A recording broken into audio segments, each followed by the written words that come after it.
사랑하는 믿음의 가족 여러분, 안녕하십니까? 시편 32편 1절 2절입니다. 허물의 사함을 얻고 그 죄의 가리움을 받은 자는 복이 있도다. 마음의 간사가 없고 여호와께 정죄를 당치 않는 자는 복이 있도다.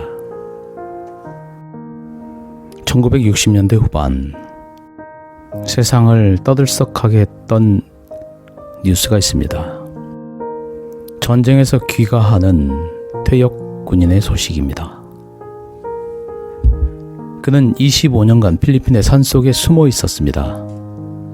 세계 제2차 대전 때 일본 병사로 싸우던 그는 여전히 남루한 군복을 입고 있었으며 허약했고 인간의 특성을 다 소진해버린 동물에 가까운 모습이었습니다. 전쟁이 끝났다는 것도 모르고 25년간 공포 속에서 살았습니다.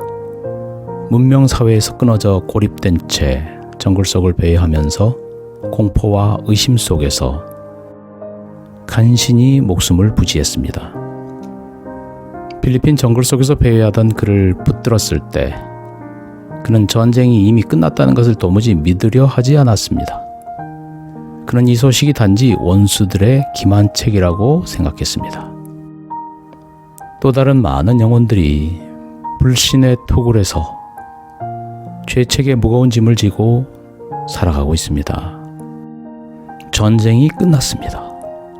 예수님께서 죄의 포로들을 석방시키셨습니다. 해결하지 않는 죄책감은 우리의 몸과 마음과 정신과 영적 건강을 해칩니다.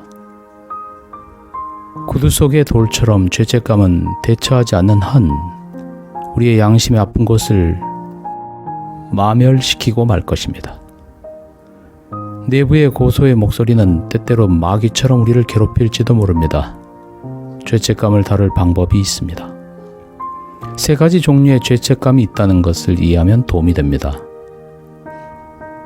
첫째, 스스로 설정한 목표에 도달하지 못하거나 다른 사람의 기대에 닿지 못한다는 이유로 생기는 죄책감입니다. 둘째, 다른 사람과 관계가 깨질 경우 일어나는 죄책감이 있습니다.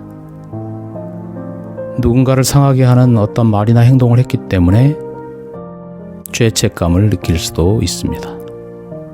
셋째, 죄를 지었거나 하나님의 율법을 범했다는 것을 알았을 때 드는 죄책감입니다.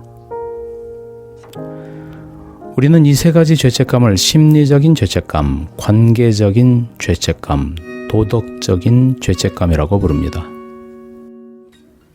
심리적인 죄책감은 내가 스스로 설정한 표준에 닿지 못할 경우 생깁니다. 관계적인 죄책감은 내가 가치를 두는 어떤 사람과의 관계에 금이 갈 경우에 일어납니다. 도덕적 죄책감은 하나님의 율법을 범하여 내 양심을 침해할 때 일어납니다. 죄는 죄책감을 유발합니다. 예수님께서는 이 세 가지 형태의 죄책감에 대한 각각의 해답이 되십니다. 그분이 우리의 완전이십니다. 우리가 스스로 설정한 불가능한 표준에 도달하지 못할 때 우리는 그분을 신뢰해야 합니다. 내 말이나 행동으로 다른 사람을 상하게 했을 때 그분은 나의 위로가 되십니다. 우리는 용서를 구하려고 은혜를 내게 베풀어 달라고 간구해야 합니다. 하나님의 율법을 범하여 내 마음이 나를 정죄할 때 회개와 고백으로 무릎을 꿇어야 합니다. 우리가 이런 세 단계를 거칠 때 죄책감은 사라질 것입니다. 우리의 죄를 인정해야 합니다. 예수님께 죄를 고백하고 그분의 용서를 받아들여야 합니다. 그분은 죄책감의 포로를 해방시키십니다. 그분은 우리의 죄책감을 용서로 대체하십니다. 그분은 용납으로 비난을 대신하십니다. 그분은 자비로 정죄를 대신하십니다. 그분의 약속은 여전히 참되십니다.